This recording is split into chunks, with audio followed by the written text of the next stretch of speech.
Ali Punja, Tucuyguna, compañeros y compañeras, buenos días a todos y a todas a esta capacitación sexta de la generación Josefa Ortiz de Domínguez en este diplomado de inducción al buen gobierno. Me presento, mi nombre es Carlos Viteri Hualinga, ecuatoriano, miembro de la Revolución Ciudadana, exiliado en la Ciudad de México. A tiempo de darles la bienvenida, queridos compañeros y compañeras, a ustedes los diplomantes, también quiero expresar la más cordial y fraternal bienvenida a Rafael Mauricio Torres, quien es asesor de la vicepresidencia de la República, de la hermana República de Colombia. Qué gusto tenerte por acá, Rafael. Igualmente quiero expresarles a todos y a todas una cálida bienvenida y un saludo a nombre de nuestro presidente del Instituto Nacional de Formación Política de Morena, Rafael Barajas El Fisgón, y por supuesto de nuestra coordinadora del programa de diplomado, Diana Paniagua, y a nombre de todos y todas, cada uno de los miembros del equipo de este diplomado, del equipo que lleva adelante y que estamos compartiendo con ustedes todos los eventos de este proceso de formación.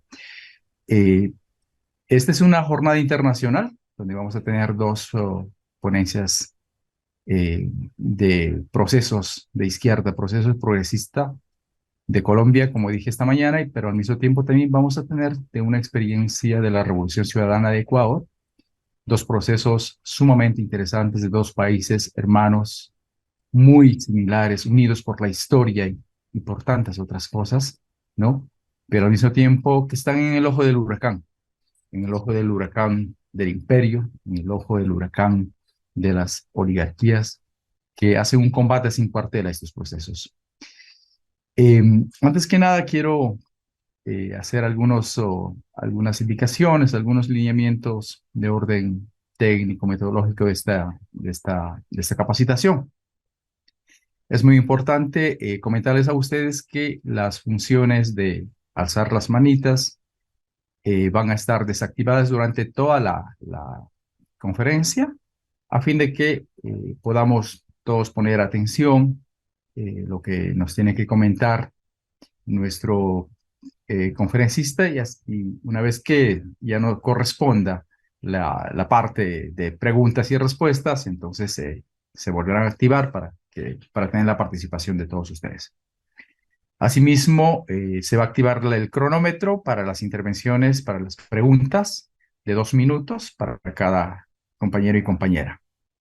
Les solicitamos encarecidamente mantener apagados los micrófonos y poner, sé que esto está de más, sin embargo, no está, es pertinente siempre comentarlo, mantener apagados los micrófonos, que a veces involuntariamente puede encender su micrófono, ¿no? Y pues es importante que tengamos cuidado en el control de los micrófonos. Por otro lado, la atención siempre es importante. Eh, Solicito a ustedes con mucho respeto de no distraerse con los temas de programación de los trabajos curriculares o la conformación de grupos. Siempre distraen y nos apartan de la atención. Eh, ese tiene su propio momento, como ustedes saben, sus propias líneas de seguimiento.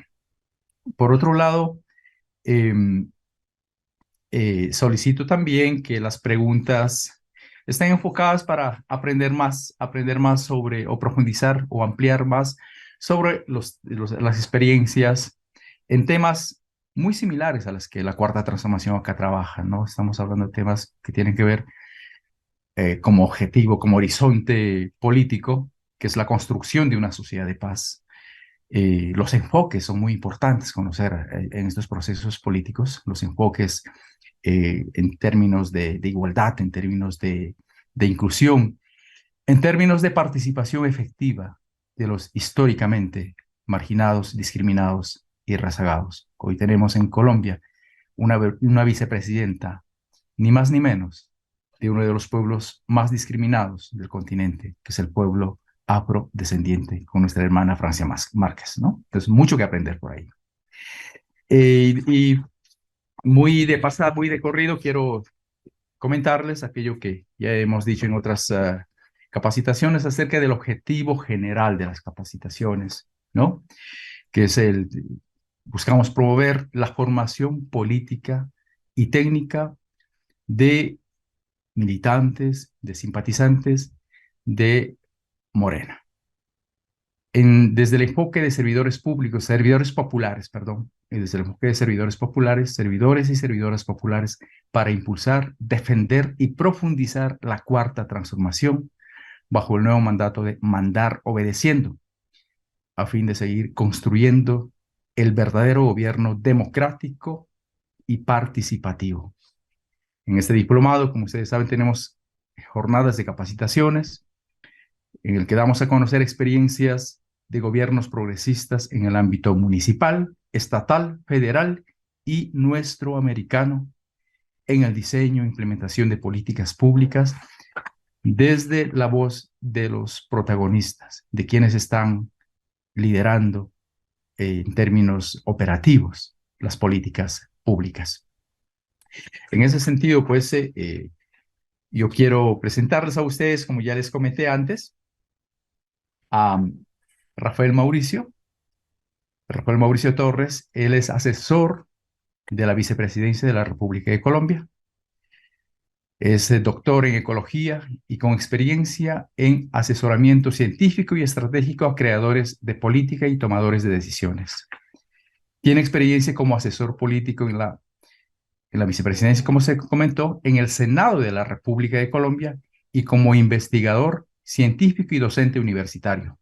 Participó recientemente en la formulación del programa de gobierno de la campaña del presidente Gustavo Petro y Francia Márquez. Es parte del equipo de creación, estructuración y puesta en marcha del Ministerio de Igualdad y Equidad en Colombia.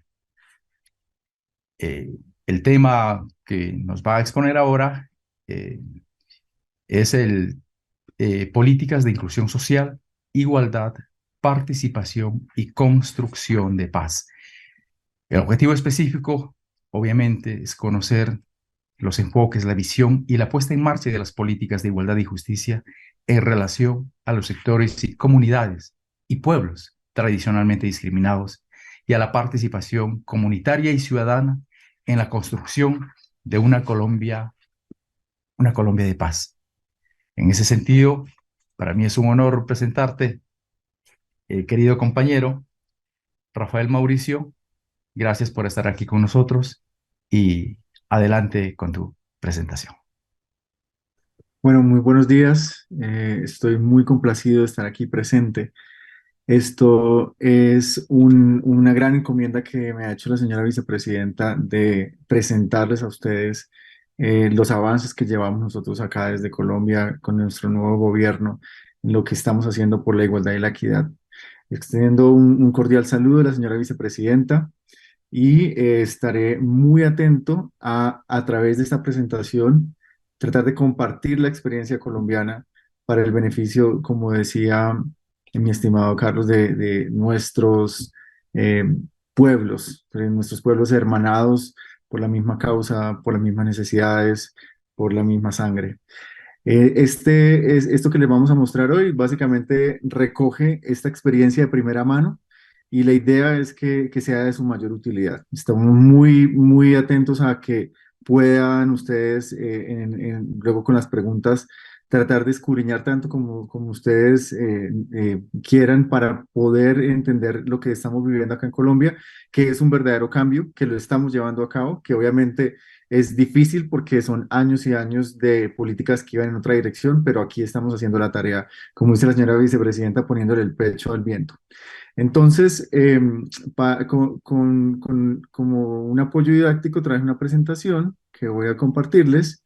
Y de nuevo, muchísimas gracias por este escenario, por este espacio.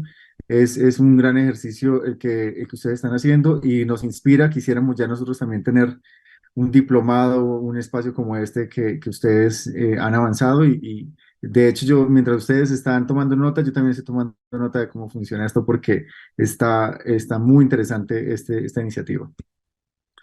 Bueno, entonces la presentación que les estoy compartiendo, quisiera saber si ya la están viendo. Bien. Bueno, esta presentación de cierta manera recoge lo que estamos haciendo nosotros como gobierno nacional respecto a la inclusión social, la igualdad, la participación y de hecho cómo eso se encamina hacia esa construcción de paz. Nosotros, como primera medida, les vamos a compartir un diagnóstico, el diagnóstico que nos lleva un poco a entender cómo llegamos nosotros acá. Nosotros sabemos que se ha hablado mucho de pobreza. Se habla de pobreza, es un asunto que se enfoca en hogares o incluso en individuos, son personas las que están afectadas. Estamos hablando del ODS número uno, y en esta distribución de acceso a recursos, de uso de recursos, en esa distribución que puede ser como esa figura que ustedes están viendo acá, se pueden imaginar ese borde, ese extremo a mano izquierda donde ahí están las personas que tienen menos acceso a recursos, que los pueden utilizar menos. Entonces son individuos, se enfoca mucho en el individuo. Pero cuando nosotros nos pensamos las causas, lo estructural, de pronto ya no podemos pensar solamente en el individuo, sino que tenemos que analizar en el conjunto, pensarnos como sociedad, qué es lo que está pasando en el resto de la curva. Siempre nos mandan a enfocarnos en esa esquina de la curva, pero ¿qué es lo que está pasando en otro lado? ¿Y será que lo que está pasando en otro lado nos explica un poco lo que pasa en ese extremo de la curva? Eso es lo que nosotros creemos que es el escenario, eso es lo que nos hace hablar de desigualdad y lo que lo diferencia de la pobreza, porque es muy fácil hablar de pobreza y es un asunto como muy vertical, ayudemos a los pobres, pero la desigualdad nos pone a pensarnos como sociedad, como conjunto. Y ahí ya nosotros lo medimos a nivel colectivo y lo medimos en múltiples escalas. Y eso, de hecho, también es uno de los objetivos de desarrollo sostenible. No nos estamos inventando nada que no sea parte de lo que se está hablando de manera formal, pero sí es un cambio de tercio, es un cambio de ángulo. En el caso de Colombia, para el año pasado, por ejemplo, esta es como la distribución parecida a lo que les acabo de mostrar. Estos son datos del DANE, nuestro Departamento Administrativo Nacional de Estadística. Aquí nos dice que la línea de pobreza extrema son unos 198.000 pesos. Eso es alrededor de $50 estadounidenses. Y esa es la pobreza extrema, y la línea de pobreza es alrededor de 400.000 pesos, unos $100. Los que están a mano izquierda son personas o en pobreza extrema o pobres, y los que están a mano derecha sería la clase media y la clase alta que se llama acá en Colombia. Esta curva cumple unos estándares internacionales, el DANE hace la tarea, sin embargo, de cierta manera nos da una idea de que esto es lo que está en el país, y en realidad aquí a esta curva le hace falta el resto de la gráfica, porque aquí el 1% más rico de Colombia gana 100 millones de pesos mensuales, de ahí para arriba, esos son unos $25.000. Pero aún así, esa cifra se nos queda corta para la realidad, que es lo que nos llama a la acción.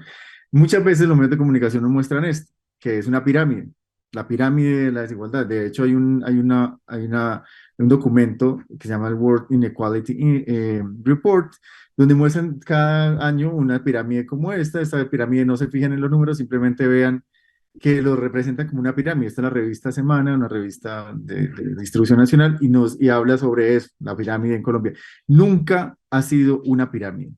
Yo quisiera que ustedes, esos fueron los mensajes que se llevaran el día de hoy. Nunca es una pirámide, en este caso en la distribución de los recursos, por ejemplo, el ingreso.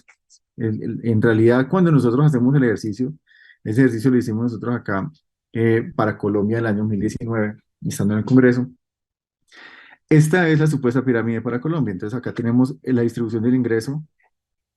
Abajo, en la base, estamos casi todos. Ahí está la clase media, está tal vez en la base de esa línea vertical. Ahí está la clase media que siente que está a un paso de ser rica. Y no, no, en realidad, los ultra ricos del país deforman completamente la distribución. Y aquí tenemos para ese entonces las personas que figuraban en la lista Forbes de las personas más ricas del país. Hicimos un ejercicio de más o menos cuánto ganarían por mes, y esto más o menos es lo que ganan. Entonces, en realidad, aquí tenemos que la distribución es supremamente desigual en Colombia y se puede ver cómo algunas personas ganan mucho más de lo que pueden consumir en toda su vida y en 10 o 20 o 100 vidas más, y otros, en cambio, abajo padecen hambre.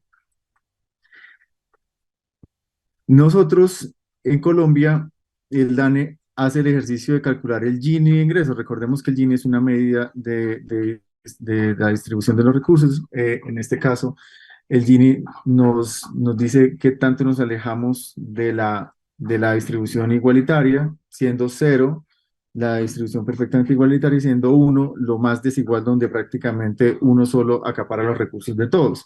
Y entre más alto, entonces más desigual.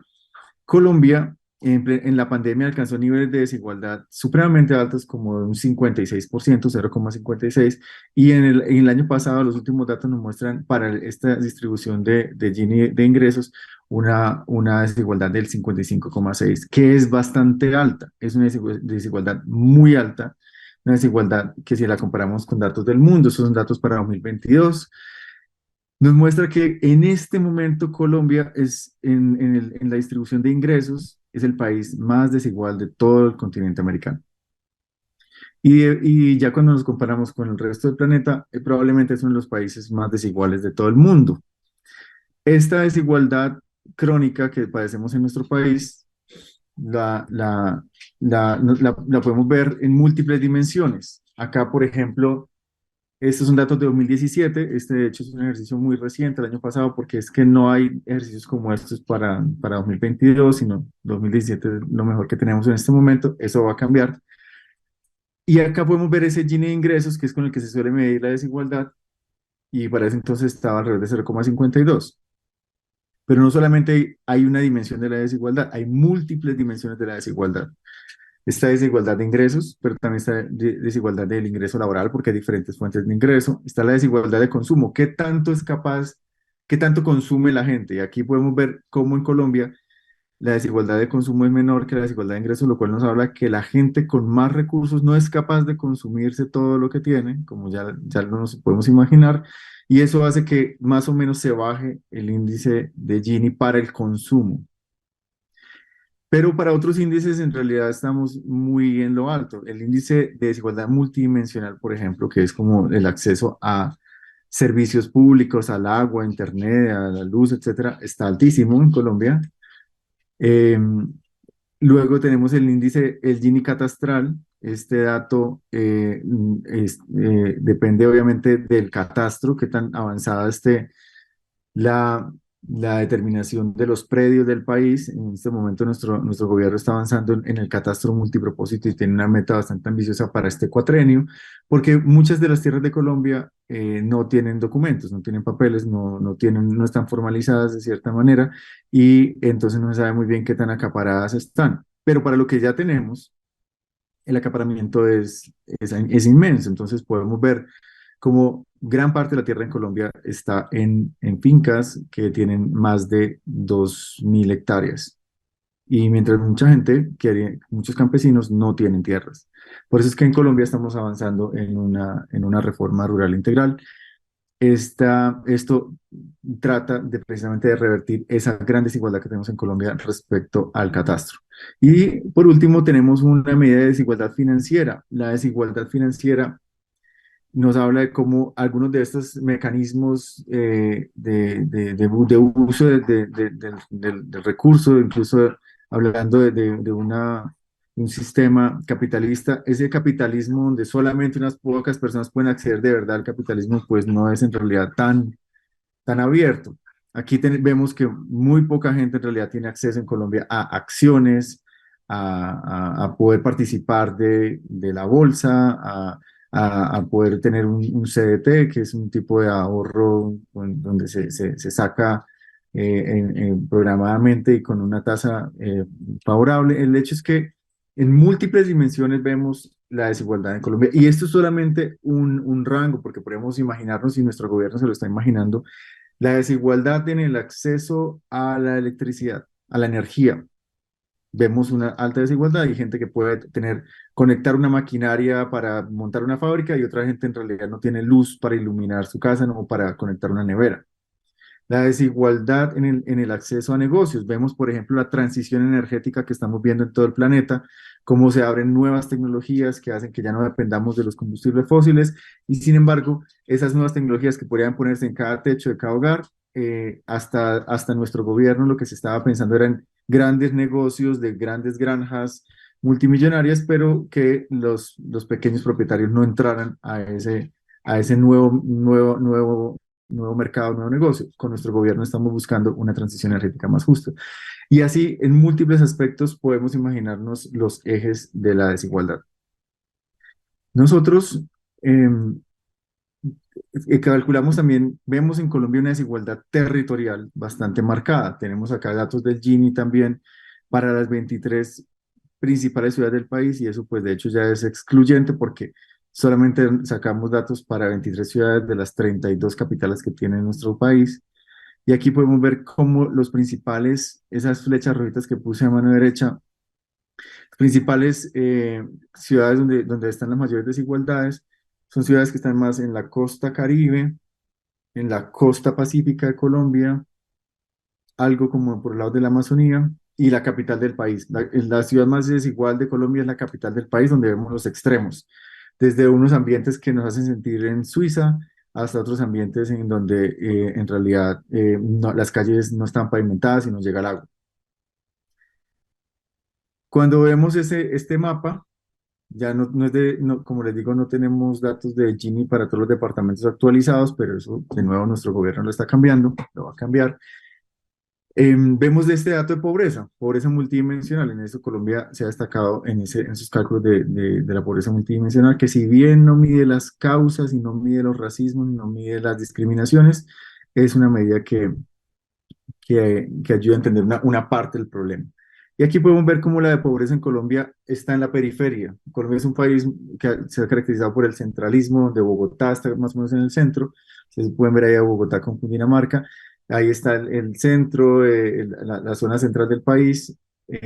Hay una zona hacia el occidente que es el Valle del Cauca, que ha sido muy próspero, una de las mejores tierras del país, el principal puerto marítimo del país, y bueno, ahí hay una riqueza que está presente, no de manera igualitaria, como ahorita veremos, y se puede ver que alrededor del país, entre más se aleja de Bogotá, pues hay menos llegada de esos beneficios del progreso, especialmente en las zonas Caribe, Pacífica, cerca de donde dice Chocó, y en la zona Bichada, Guainía, Opes, Amazonas.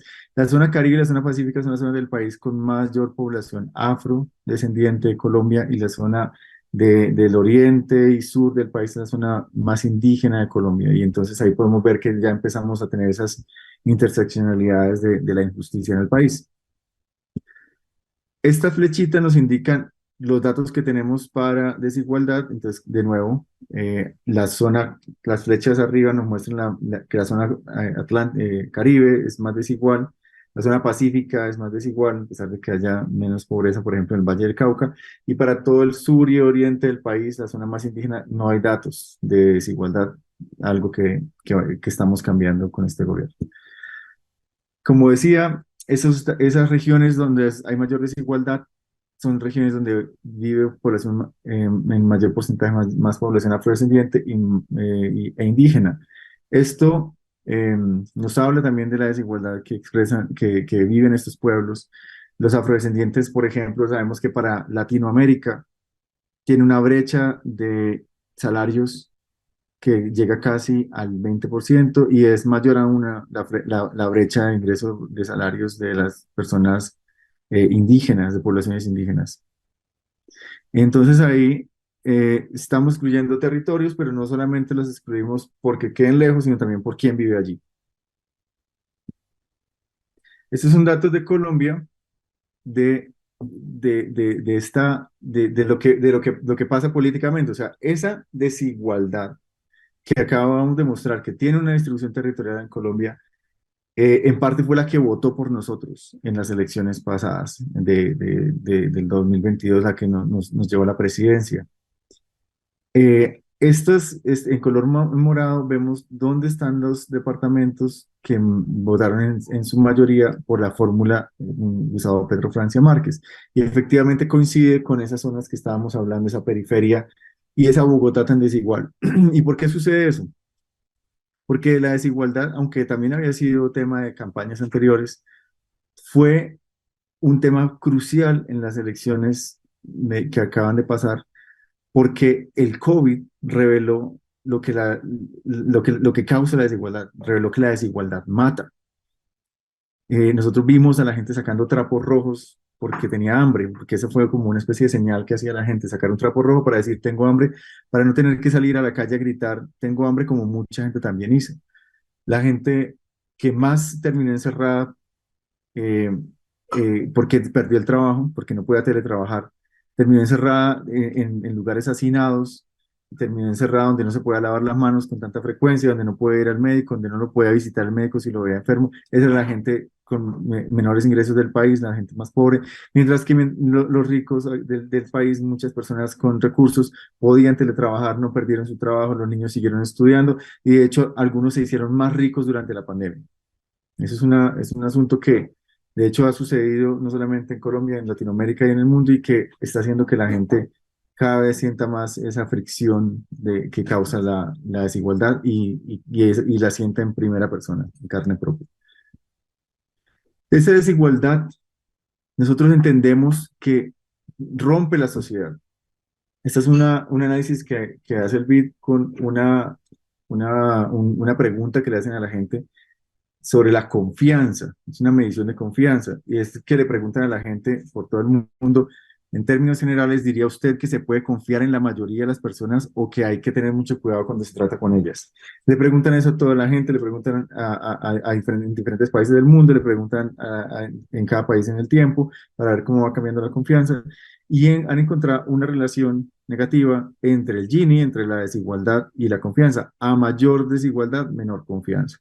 Esa confianza dificulta que la gente se entienda, que nos entendamos, que nos pongamos de acuerdo para distribuir los recursos. En Colombia, por ejemplo, las violencias muchas veces han sido por esas bonanzas de recursos, la bonanza de la tierra, la bonanza del oro, el país del dorado, la bonanza del petróleo, la bonanza bueno, en Colombia hemos sido un país de bonanzas, incluso la bonanza de las drogas ilícitas. Y esos recursos lícitos e ilícitos, esas economías lícitas e ilícitas, la gente las resuelve muchas veces a partir de la violencia, en parte también porque esos acaparamientos terminan desviándonos, sacándonos de la igualdad hacia la desigualdad.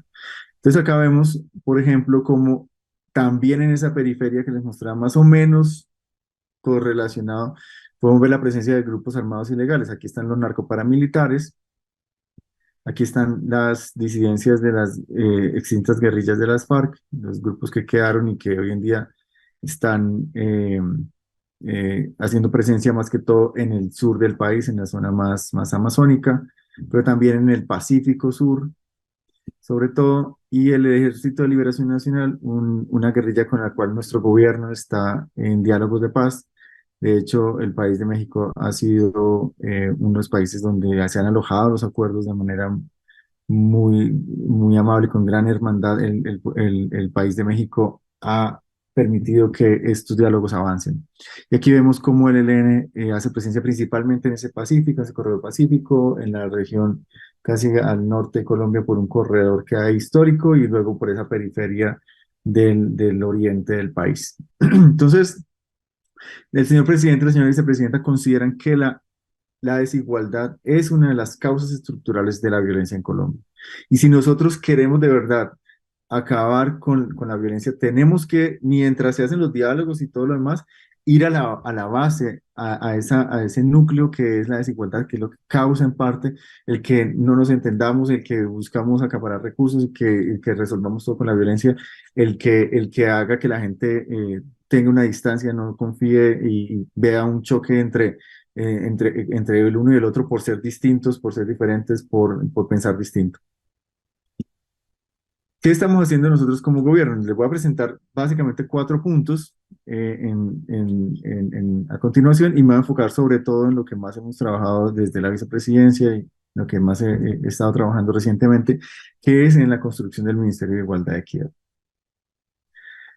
Esa institucionalidad para la igualdad, esa historia es muy buena y muy larga, pero no alcanza a caber en esta presentación, pero con mucho gusto en la segunda hora todo lo que quieran conocer más a fondo, de puertas para adentro, detrás de bambalinas, como sucedió, con mucho gusto. Nosotros, el Ministerio de Igualdad y Equidad lo hemos visto como un ministerio que quiere tejer diferencias, porque los colombianos son muy diversos. Somos un país de regiones, por lo menos 5 regiones bien marcadas, una zona insular. Aquí se hablan más de 50 lenguas. De hecho, en ese sentido nos sentimos muy afines a México porque también es muy diverso. Nuestro continente en general, Latinoamérica, es un continente muy diverso. Y lo que queremos es que se multipliquen esas oportunidades y que se hagan disponibles para la gente de manera justa.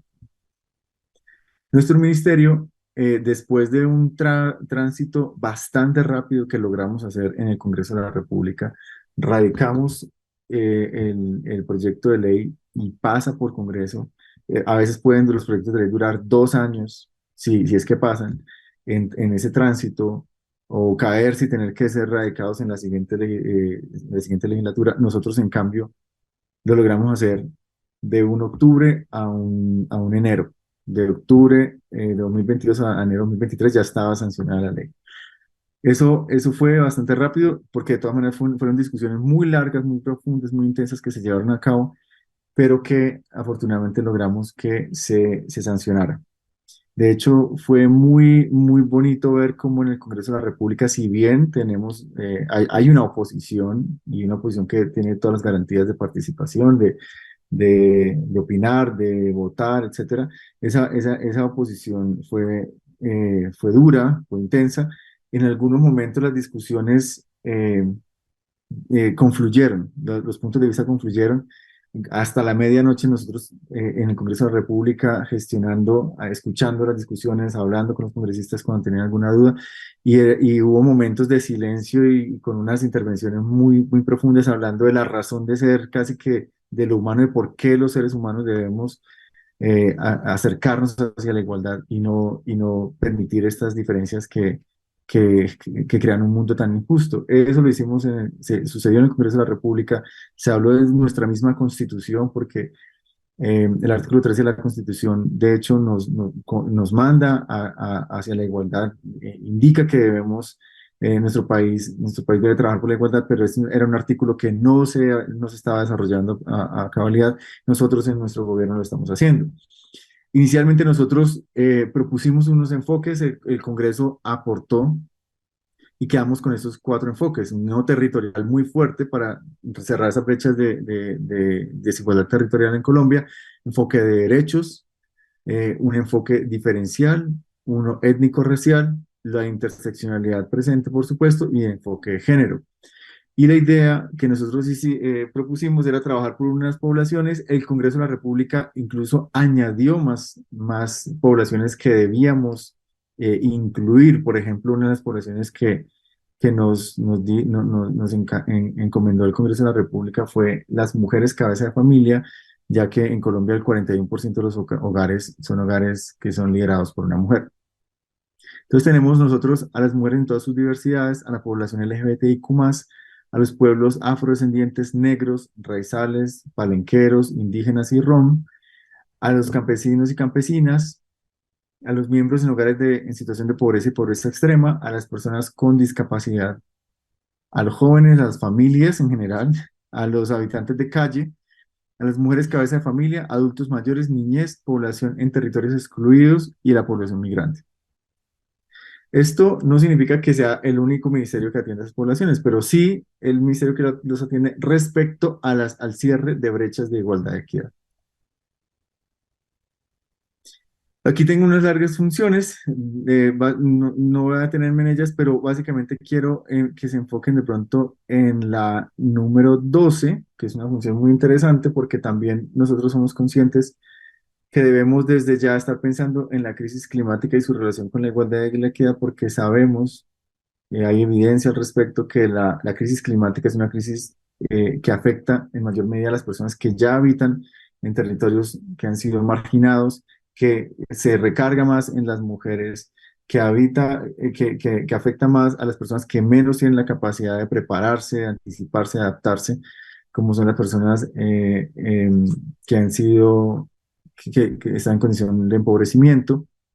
Entonces, por eso, nosotros desde el Ministerio de Igualdad y Equidad también tenemos un ojo puesto a cómo logramos que nuestro quehacer prevenga el que lo que avancemos en cierre de brechas de igualdad y equidad lo revierta, lo retroceda la crisis climática. Otra función que también es bastante interesante es esta, en la número 13, sobre la seguridad alimentaria. Colombia es un país donde unos 15 millones de personas están padeciendo hambre actualmente. Hay unos 3 millones de personas en situación grave y esa crisis de hambre nos llama a un programa de seguridad alimentaria. Entonces nosotros ya cuando fuimos a montar el Ministerio de Igualdad que a conformarlo, pensamos en cuatro enfoques. Un enfoque poblacional, con estas poblaciones que acabamos de leer, territorial, que siempre estuvimos pensando cómo llegamos a esos territorios donde el Estado no suele permanecer, respetar los acuerdos de paz, hay toda una institucionalidad al respecto, y si nosotros incluíamos todos los temas de paz, terminamos reventando al Ministerio de Igualdad y Equidad porque ya se hacía demasiado grande y paquiérmico. Entonces dijimos, los temas de paz que se mantengan en las instituciones que existen, y el Ministerio de Igualdad y Equidad que busque solucionar esa causa estructural de la violencia, pero desde su ángulo, desde su perspectiva. Y finalmente la articulación interinstitucional y sectorial. Esto es muy importante porque lo que queremos es que el ministerio sea muy fuerte hablando con otros sectores administrativos del país, que logre hablarse con departamentos, con municipios, con el Congreso, con todos, porque sabemos que el tema de igualdad y equidad de cierta manera nos compete a todos, pero alguien tiene que recoger la oferta, organizarla y articularla y ahí sí poder entregarla, porque lo que se estaba haciendo antes, donde el tema de igualdad y equidad estaba disperso por todos los sectores, en realidad no estaba funcionando del todo y era en parte lo que nos tenía con un país tan desigual como Colombia. Ahora, al concentrar la oferta, a organizarla y al pensarla de manera estratégica, creemos que esto puede ser tener mayor impacto. Lo pensamos entonces en tres niveles: un ecosistema institucional, es decir, analizamos todo lo que hacen otros sectores que estaban trabajando para estas poblaciones en temas de igualdad y equidad, y lo tuvimos en cuenta para pensar nuestro ministerio con la conformación del sector, es decir, las entidades que quedan trabajando de la mano con Minigualdad, siendo independientes, pero recibiendo la línea de Minigualdad, y obviamente como queda el ministerio. Un ejercicio muy interesante que hicimos, y esto puede ser de interés para muchas personas en otras latitudes. Acá hicimos un análisis de estas políticas, del diseño de políticas, del ciclo de políticas y ya la oferta de servicios para los mecanismos de articulación que hay dentro de los sectores. Es decir, supongamos que hay un mecanismo, así le llamamos mecanismo de articulación, puede ser una mesa, puede ser un comité, una comisión, hay diferentes nombres, un sistema. Esos mecanismos pueden incluir a varios ministerios. Y entonces lo que hicimos fue mapear para cada una de las poblaciones esos mecanismos. Entonces acá tenemos, por ejemplo, para la primera infancia, para los niños, niñas y adolescentes, para los jóvenes, para los adultos y familias, para el adulto mayor. ¿Cuáles de esas comisiones trabajaban en diseño de políticas? ¿Cuáles en ciclo de políticas? ¿Cuáles en oferta de servicios?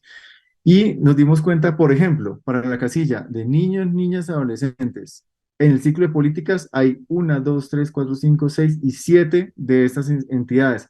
Eso es redundante. Nos dimos cuenta entonces que tenemos que simplificar, porque había demasiados momentos donde se sentaban casi que las mismas personas a hablar de lo mismo, pero se desgastan entonces el gobierno porque toca hacer actas, toca hacer un quórum, toca citar, en fin, para hablar casi que de lo mismo. Ahí en realidad lo que vemos es que deberíamos simplificar y eso es lo que vamos a hacer cuando estemos construyendo el sistema de igualdad y equidad. En cambio, cuando miramos a las personas mayores, y Colombia tiene una población de más o menos 4 millones de personas mayores y es una población que se está envejeciendo rápidamente, en unos 15 años vamos a ser el doble de personas mayores de 65 años, no hay ningún mecanismo de articulación para el diseño de políticas.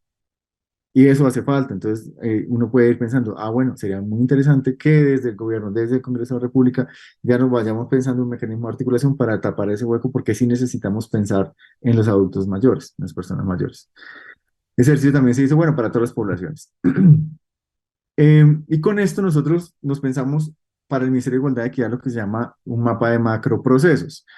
Ahí tenemos en la capa externa los 4 enfoques del ministerio: enfoque de derechos, de género, el enfoque diferencial, étnico-racial y la interseccionalidad. Y adentro, en el centro, están las 14 poblaciones que tiene el ministerio como foco. Y los 4 macroprocesos comienzan por este de la proyección de saberes y conocimientos estratégicos. Entendemos que es importante reunir toda esta información que nos permita tomar decisiones, pero no solamente información científica, técnica formal, también información que viene desde las comunidades, desde los pueblos, desde su conocimiento, desde su experiencia, de su conocimiento del territorio, y poner esas fuentes de conocimiento a conversar para que con eso se puedan tomar decisiones en los demás procesos. El siguiente macroproceso es la perspectiva social y comunitaria. Es muy importante para el Ministerio de Igualdad y Equidad estar recogiendo, escuchando a las comunidades, escuchando a la gente para poder llevar a cabo ejercicios donde no solamente llevemos la información de manera vertical, con talleres o lo que sea, sino de manera más horizontal, con la gente podamos conversar para poder tomar las decisiones que tienen que ver ya con el ejercicio de lo que hace el ministerio, para ya llevarnos al tercer macroproceso, que es la acción territorial transformadora. Es decir, nuestro ministerio ejecuta, lleva soluciones. No solamente se trata de reunirse y coordinar otros ministerios, sino también de llevar acueducto o lo que sea que necesitemos para reducir esa brecha de desigualdad. Pero tiene que ser de manera transformadora. Eh, y lo último, la armonización y gobernanza institucional. Esto es muy importante porque nos permite ir incrustando al tema de la igualdad y la equidad en todas las conversaciones del gobierno nacional y de hecho de los diferentes gobiernos, diferentes escalas, y de hecho también de los legisladores y legisladoras.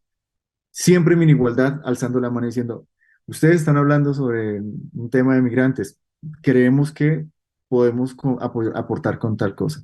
Y eso puede ser incluso en el Congreso. Va a salir una ley de la República, el presidente tiene que analizar o el gabinete, bueno, Minigualdad dice, con respecto a ese proyecto de ley, tenemos tal ángulo y queremos aportarlo. Y esa es la idea, que siempre el tema de la igualdad y de la equidad esté presente y que alguien siempre alce la mano, y ese alguien es el Ministerio de Igualdad y Equidad. Con esto entonces, nosotros sacamos los decretos que nos conforman el sector y que nos establecen la estructura del ministerio. Esta es la estructura del ministerio que nosotros hicimos.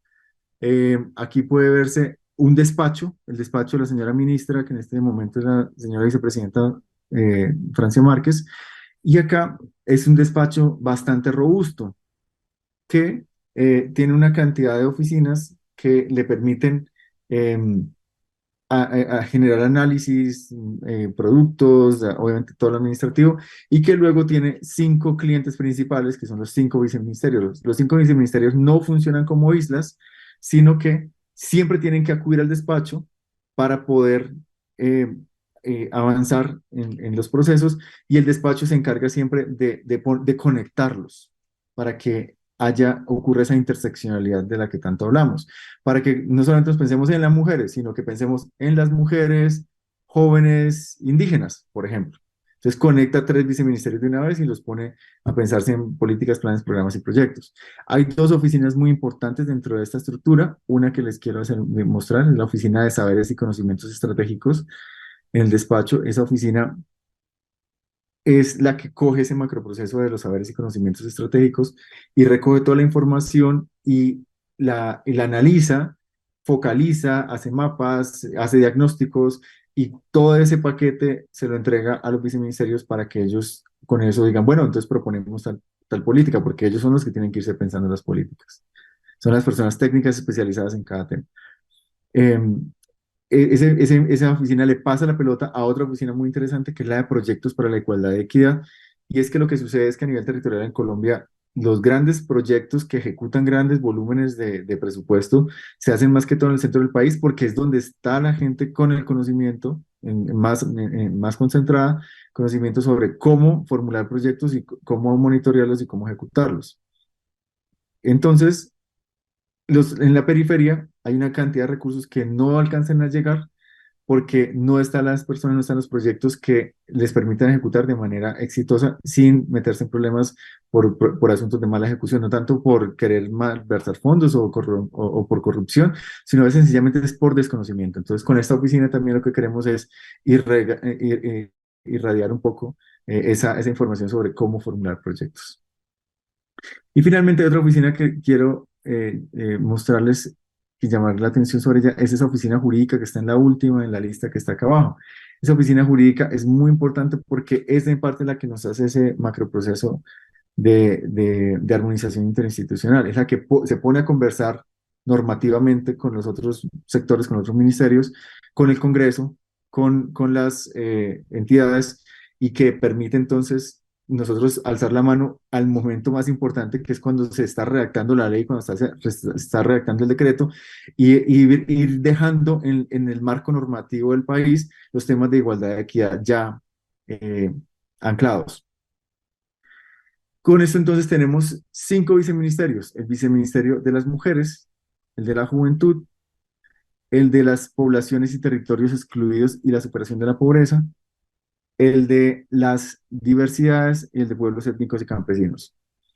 Yo había preparado una presentación como para una hora más larga, pero voy a recortarla, entonces si me ven pasando diapositivas rápidamente, no se preocupen. Sobre el Viceministerio de las Mujeres, aquí tenemos unas direcciones y si ustedes más adelante quieren saber más al respecto, con mucho gusto.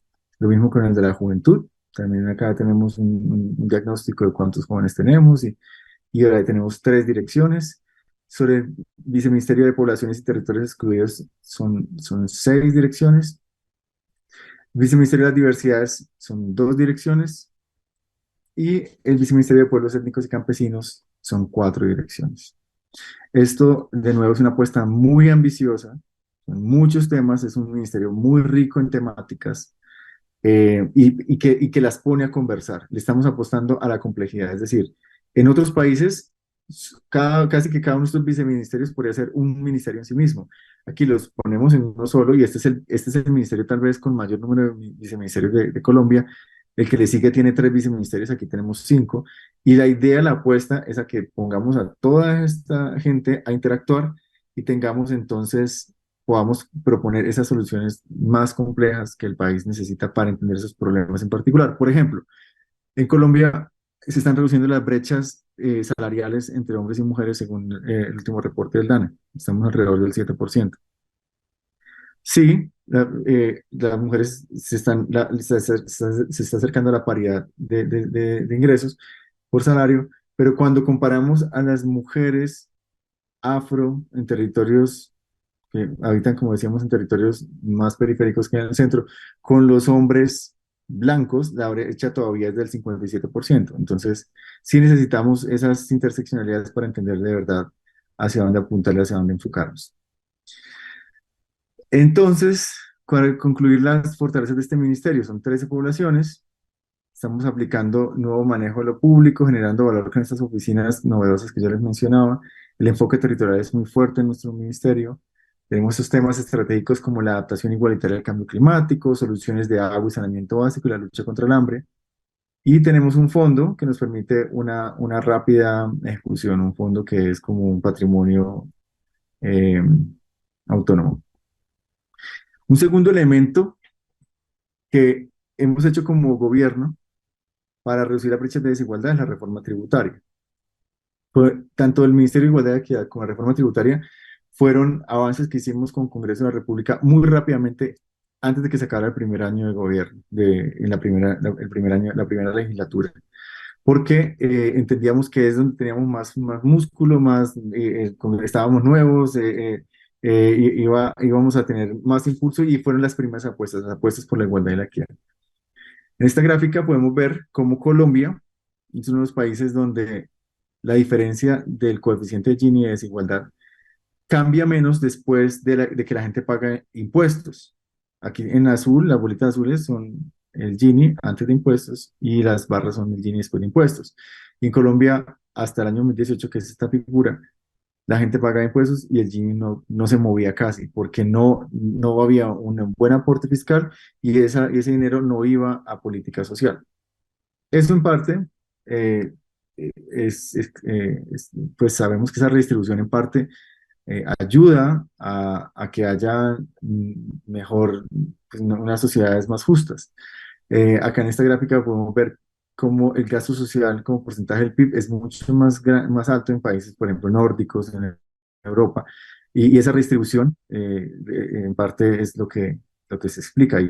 Redistribuir ese recurso a través de impuestos es loable. Las democracias más sólidas también aplican una mayor redistribución. Estos son datos para Latinoamérica y bueno. Entonces sacamos esa reforma tributaria, ha recibido muchas críticas porque todavía se resienten mucho las personas que están pagando más. ¿Y quiénes están pagando más? Voy a pasar por acá rápidamente. Quiero mostrarles esta figura. Los que están pagando más son los que están más hacia el decil 10. Es decir, en el decil 1 son las personas que menos ingresos tienen en el país y el decil 10 son los que más ingresos tienen en el país, y aquí se puede ver cómo la reforma tributaria hizo que ese 10% que más recibe ingresos en el país pagara más, aumentó el pago. Y ellos son obviamente los dueños de los medios de comunicación, son los dueños de la banca, son los dueños de las grandes empresas de gaseosas, en fin. Y esta reforma en parte, por ejemplo, puso un impuesto a las bebidas azucaradas, un impuesto saludable que llamamos. Y eso todavía lo están moliendo y moliendo en medios de comunicación porque dicen que está aumentando la inflación y la canasta familiar y la comida de la gente, como si la gente solamente pudiera tomar gaseosa y no alimentarse de mejor manera en un país que produce tanta fruta, por ejemplo, como Colombia. Esto fue una de las primeras acciones. Otra, el Plan Nacional de Desarrollo Colombia Potencia Mundial de la Vida. Nuestro Plan Nacional de Desarrollo fue un gran ejercicio de participación. Eh, es tal vez el ejercicio participativo más grande de la historia del país. Participaron más de 250.000 colombianos y colombianas en 51 diálogos regionales vinculantes. Fueron como reuniones que se hicieron por todo el país. Ya lo habíamos hecho para la campaña, habíamos hecho reuniones por el país donde recogíamos las propuestas para construir el programa de gobierno y luego volvimos ya como gobierno ya a hacer un compromiso mayor y no solamente hablando con nuestro electorado, sino también en general con las personas que se quisieran acercar a esos diálogos vinculantes regionales. Dentro de los diálogos habían mesas de trabajo sobre múltiples temáticas, por ejemplo, discapacidad, entre muchas otras. Luego esto se lleva al Congreso de la República y el Congreso lo aprueba el 5 de mayo de 2023, de este año. Aquí tenemos unas bases del Plan Nacional de Desarrollo, podemos profundizar más adelante. Este Plan Nacional de Desarrollo también define presupuestos, tiene unos artículos. Yo les puedo contar muy generalmente que en Colombia los planes de desarrollo tienen una parte que son las bases, que son como la lógica, el diagnóstico, la temática, no son en sí vinculantes del todo, pero sí ayudan como a conectarse a la hora de generar piezas legislativas porque uno se refiere a ellas, a las bases. Hay unos artículos del Plan Nacional de Desarrollo que sí son leyes, que actúan como leyes y modifican los marcos normativos del país, y eso es más vinculante. Eso sí, sobre eso hicimos 372 artículos, y ahí se define el presupuesto plurianual de inversiones, que es indicativo, no es el presupuesto final, pero sí más o menos nos habla de cuántos billones de pesos íbamos a utilizar, y esos son más o menos en términos en dólares son como unos 25.000 millones de dólares. No, 250.000 millones de dólares. Hay planes estratégicos por cada departamento, por cada estado de Colombia, líneas nacionales de inversión y proyectos estratégicos para el país de impacto regional. Todo eso lo hicimos en ese periodo de manera participativa. Fue un ejercicio muy sólido, muy bien recibido. Esto para mostrarles a ustedes la diferencia entre el gobierno anterior y el actual. En el gobierno anterior, esta es una nube de palabras de las bases del Plan Nacional de Desarrollo. Aquí ellos hablaban mucho de pacto nacional, Colombia, la equidad, desarrollo, servicios, algo como muy estándar. Nosotros hablamos de implementación, tiene que ver con la implementación de los acuerdos de paz, de territorios, la protección, los derechos, las comunidades, género, hablábamos de mujeres, derechos humanos, en fin, cambia completamente la visión. Y también ese cambio, como tenemos que hacer plan de desarrollo, presupuestos, compes, como ahorita les voy a mostrar, pues obviamente ese cambio tiene un proceso y estamos llevando a cabo todo el proceso de manera justa en democracia. Aquí no alcanzo a comentarles sobre los diferentes artículos del Plan Nacional de Desarrollo, pero con mucho gusto podemos profundizar más adelante. Y pero solamente me voy a tener en este, es muy interesante que vamos a hacer nuevas mediciones. Colombia quiere volverse una potencia internacional también en conocimiento sobre la igualdad y la equidad. Entonces, por ejemplo, ya no solamente el DANE, nuestro Departamento Administrativo de Estadística, va a medir el Gini para medir desigualdad, sino vamos a medir desigualdad en torno a la tierra, a la propiedad inmueble, a la tenencia de activos financieros y a la riqueza, al capital, porque una cosa es el ingreso que tiene la gente mes a mes y otra cosa es cuánto capital tiene esa persona, qué tan rico es, cuánta plata tiene guardada en los bancos. No tanto para quitársela, sino para entendernos al país y para poder entonces hacer políticas más justas. Ya finalmente, para cerrar, las políticas, planes, programas y proyectos para la igualdad y equidad es lo último que estamos haciendo con todo lo que el Plan Nacional de Desarrollo nos dijo que son, de nuevo, son cientos de artículos y muchos de ellos tienen que ver con igualdad y equidad. Nosotros estamos haciendo políticas, ya estamos haciendo políticas. Una política que estamos haciendo, por ejemplo, es esta política del Sistema Nacional de Cuidado. ¿Cómo la hacemos? De manera participativa. En Colombia las políticas se hacen a través del Departamento Nacional de Planeación con unos documentos que se llaman COMPES. Y ese COMPES muchas veces se hacía con personas expertas en Bogotá, encerradas, personas que venían de universidades privadas, casi siempre como con un ángulo. Aquí no, aquí estamos haciendo toda una estrategia participativa para que las comunidades, los pueblos puedan también aportarle a la construcción de esas políticas que son vinculantes en el sentido en que definen unos presupuestos, unos horizontes de tiempo y al final sobre ellas es que se construyen los programas y proyectos y los presupuestos. Aquí, por ejemplo, es un ejemplo muy rápido, tenemos todos esos un programa que estamos llevando a cabo, encuentros poblacionales, una ruta de socialización que vamos a llevar a cabo desde esta semana, arrancamos esta semana, luego una revisión y ajustes que ahí sí ya se hace en Bogotá con el equipo COMPES del Departamento Nacional de Planeación, hay un pre-COMPES para comentarios y luego esperamos estar haciendo ya ese análisis pre-COMPES en febrero, que eso lo hace ya el DNP. Estos son los ejemplos de encuentros regionales en diferentes regiones del país. Aquí hay un mapa del país con toda la lista, por ejemplo, de los encuentros que vienen esta semana. Estuvimos en Ibagué, vamos para Buenaventura, Villavicencio, Cartagena, Leticia, San Andrés, nos vamos por todo el país socializando y que la gente nos dé su participación, nos comente sí, no, qué opina, y que eso modifique la política que estamos construyendo. Y finalmente, nosotros estamos haciendo una cosa muy interesante ya con los programas y proyectos de igualdad, y es que nos ha funcionado mucho eso y les queremos compartir la construcción de esos programas y proyectos a través de mesas, y es un sistema de 3 mesas. Esto es algo que nos ha resultado muy útil para destrabar procesos muy complejos de articulación y de coordinación. Se hacen 3 mesas, una que es de focalización, es decir, la que hace el análisis, los mapas, dicen qué municipios tenemos que trabajar, cuáles son las poblaciones que más necesitan ese programa, ese proyecto, cuántas personas en cada población más o menos. Y hay una mesa conceptual que es la que se piensa eso, lo analítico, lo científico, lo técnico desde el punto de vista de qué ha funcionado o no en la literatura científica o en la experiencia operativa, etcétera. Y una tercera mesa que es la jurídica, que es la que ya entrega el decreto o la que produce ya las piezas normativas que se necesitan.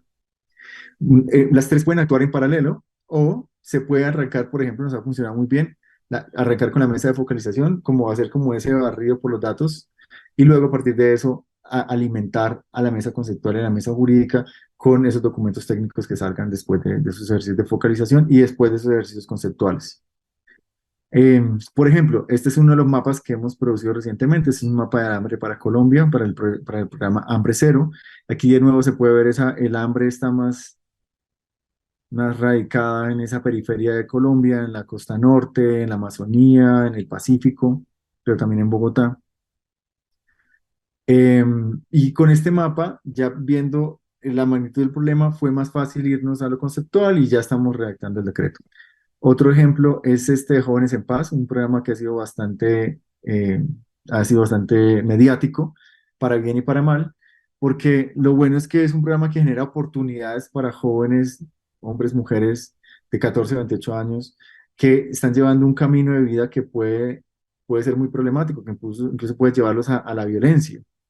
Aquí lo que queremos es sacarlos de la violencia, dándoles oportunidades de trabajo, de educación. Hay unas transferencias condicionadas a que puedan estudiar, trabajar durante un tiempo y salirse de esa red, de ese ciclo, de ese núcleo donde está encaminado a una vida con mayores dificultades o incluso a su propia muerte, porque pueden estar envueltos en círculos de violencia donde las tasas de homicidio son altas o están expuestos al reclutamiento por grupos armados ilegales, etcétera. Aquí la idea es entonces, con esos recursos que reciben, que es algo así como $250 por mes durante 6 meses inicialmente, esos jóvenes puedan como, de alguna manera, como cambiar el rumbo de su vida y enfocarse en buscar una alternativa. Programas como este se han hecho en Estados Unidos, en África, en varios lugares del mundo, han sido muy exitosos, a 2, a 5, a 10 años cuando los han medido. Y aquí lo queremos hacer en Colombia. La oposición ha querido ver como que nosotros queremos generar ejércitos de jóvenes que sean afines y que al final voten o incluso sean como milicianos, lo cual es completamente falso. Es exactamente lo contrario. Lo que queremos es darles libertad para que salgan de un ciclo, de un círculo que los tiene encerrados en solamente un camino de vida y que puedan abrir su perspectiva a múltiples caminos de vida por fuera de la violencia. Y este es uno de los ejercicios, este ejercicio así se ve cuando estamos trabajando los ejercicios conceptuales. Aquí vemos mapeo de instituciones, qué hace cada uno, etcétera. Así se ven las reuniones que hacemos. Eso aquí en esta reunión, por ejemplo, son los múltiples sectores del gobierno nacional hablando, interactuando, entendiéndonos. Eso también es de cierta manera un ejercicio de participación porque a veces las políticas las saca un solo sector, un grupito pequeño de expertos y expertas, pero los demás sectores se sienten excluidos. En cambio, acá, desde Minigualdad, con la capacidad que tenemos de articular y de coordinar, estamos logrando que converse el gobierno dentro de sí mismo y que produzca unas ideas iniciales complejas para que con eso vayamos y hablemos ahí sí con la ciudadanía. Utilizamos múltiples recursos, como por ejemplo estos ejercicios de memorias gráficas, y al final las cosas tan complejas terminan acá de manera visual muy fáciles de entender en una sola mirada. Y salen los decretos, eso lo hace la mesa jurídica y rápidamente hemos logrado avanzar en la reglamentación de todos estos artículos del Plan Nacional de Desarrollo. Ahí vamos, la idea es terminar nuestros artículos a 31 de diciembre de este año. Bueno, esta fue mi presentación, muchísimas gracias.